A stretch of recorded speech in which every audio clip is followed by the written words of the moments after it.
Dari tadi Pak Mendagri jelaskan sampai saya hampir tidur. Jadi saya minta sekretariat tolong pandu saya dengan rekaman yang saya kasih tadi, baru saya kasih penjelasan. Supaya ada warna sedikit berbeda.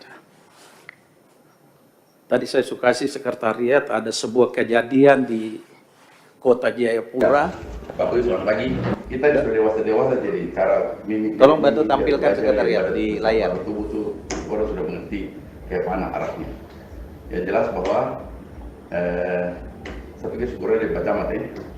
Semua informasi ini selalu Pak Camat. Termasuk kebutuhan misalnya kalau lurah sudah ada uang di kantor, kontak ke beliau, nanti beliau bakal saya eksekusi. Saya mau bilang hanya dua hal. Satu tuh, segera dulu proses keuangan keluar dulu. Karena semua berlomba-lomba hari ini kasih keluar uang. Sehingga waktu kegiatan pilkada, kita ada uang di tangan. Camat sudah bisa ya? Belum. Oh sudah, sebentar ini saya ini. Kita memang ada proyek bahasa jadi. Sebentar ini. Jadi proses dulu. Ini durasinya 9 menit, jadi ini cuplikan saja Pak Menteri. Pertanyaan kenapa saya sampaikan di sini? Karena ini anak buahnya Bapak. Ini PJ Wali Kota Jayapura dari ASN. Supaya kita punya komitmen, aturan kita tegakkan, ya tegakkan yang benar. Jangan sampai di ruangan ini kita bicara yang bagus, tapi nanti di bawah rusak gitu. Hari Jumat jam 11 siang, PJ mengumpulkan para camat, lurah untuk mempersiapkan bagaimana cairkan uang dan bagaimana memenangkan calon tertentu. Saya khawatir jangan sampai hal-hal seperti begini, ini satu dari sekian banyak peristiwa yang terjadi di daerah. Tanggal 27, kita masih 27 hari lagi, kita akan masuk sebuah peristiwa penting. Kenapa penting? Karena itu pertama kali pemilihan kepala daerah secara nasional.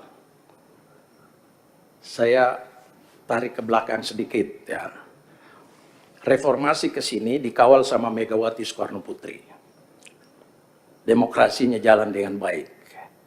Sekarang kita indeks demokrasi itu semakin rusak dengan pemilu kemarin. Apapun alasannya itu. Oleh karena itu dengan pemerintahannya Pak Prabowo, kita berharap mulai dengan pilkada ini harus dengan pilkada yang demokratis. Kalau para kepala daerah, PJ ini mau jadi tim sukses, silakan cari uang, keluar cari uang jadi pengusaha, jadi tim sukses. Jangan menggunakan PJ untuk menggunakan dana negara mensukseskan pilkada orang-orang tertentu. Jadi saya minta ini tindakan tegas dari Pak Mendagri terhadap PJ ini. Mungkin banyak, tapi satu ini yang ketahuan dan komitmen kita untuk pilkada saya mau uji dari sini dulu. Tidak usah yang besar-besar dulu. Oleh karena itu saya sangat berharap Pak Tito untuk urusan ini ditertibkan. Kalau daerah pedalaman sana mungkin kita tidak terjangkau. Ini Kota Jayapura, ibu kota provinsi Papua. Kalau kelakuan model begini, bagaimana daerah-daerah yang tidak terjangkau? Itu satu. Kita harap pemilu ini. Jadi kalau tadi teman-teman sudah mempersiapkan pertemuan antara PJ itu sangat tepat. Supaya kita jangan banyak bersandiwara.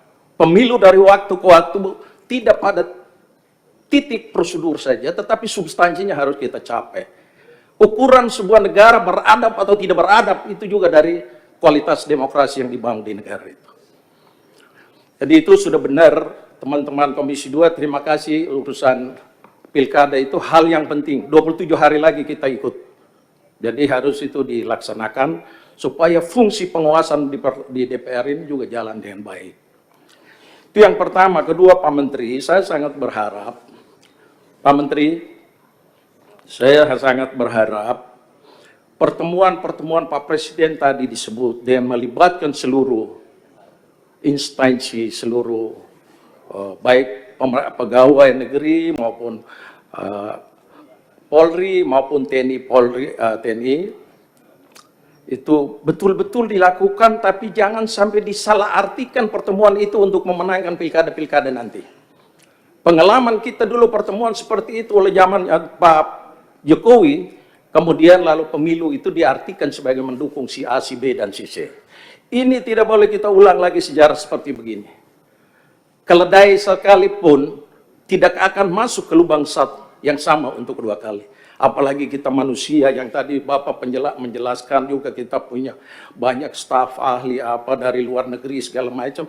Kita ini akan bertanggung jawab terhadap demokrasi di Republik ini. Mati hidupnya demokrasi itu ada di ruangan ini. Kenapa di sini ada Dagri, di sini ada KPU, di sini ada Bawaslu. Pemilihan umum akan bertolak dari sini. Pak Ketua, Anda masih muda, akan bertanggung jawab pada sejarah ini. Kita ini sudah tua-tua, mungkin besok sudah mati. Tapi reformasi jangan kita hianati, karena kita semua punya kesempatan duduk di sini, terlepas dari orang yang berdarah-darah 98 itu. Itu yang harus diingat. Oleh karena itu saya tetap konsen urusan ini.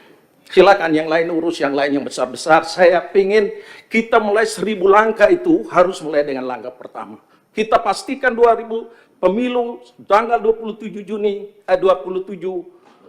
November ini benar-benar pemilu yang jujur dan adil. Masa kita bangsa yang sudah berapa puluh tahun demokrasi berjalan, sekarang indeks demokrasinya turun 0 lagi. Pembangunan silakan. Pak Harto dulu mengutamakan pembangunan. Tapi ketika pembangunan hancur karena demokrasinya rusak, jangan mengulangi sejarah itu. Ya. Oleh karena itu pesan saya yang kedua tadi, karena Pak Ketua batasi tadi, jadi saya 3 saja. Yang ketiga urusan Papua. Kita mekarkan cepat-cepat 4 provinsi di akhir tahun 2022. Saya kebetulan waktu itu Ketua Pansus Perubahan Undang-Undang Otsus. Dari Undang-Undang Perubahan Otsus itu melahirkan pemekaran-pemekaran. Saya tadi terkejut, Adinda, terima kasih mengingatkan kembali soal dana untuk pembangunan infrastruktur. Di ruangan ini saya tanya Menteri Keuangan sekarang kembali, Sri Mulyani. Dan Pak Ketua Bappenas waktu itu. Pastikan dana pembangunan infrastruktur bagi pemekaran Papua harus tanggung jawab negara. Jangan dana otsus habis dipakai lagi untuk bangun itu. Teriak merdeka akan terus-menerus seperti itu karena kita tidak konsisten melaksanakan itu.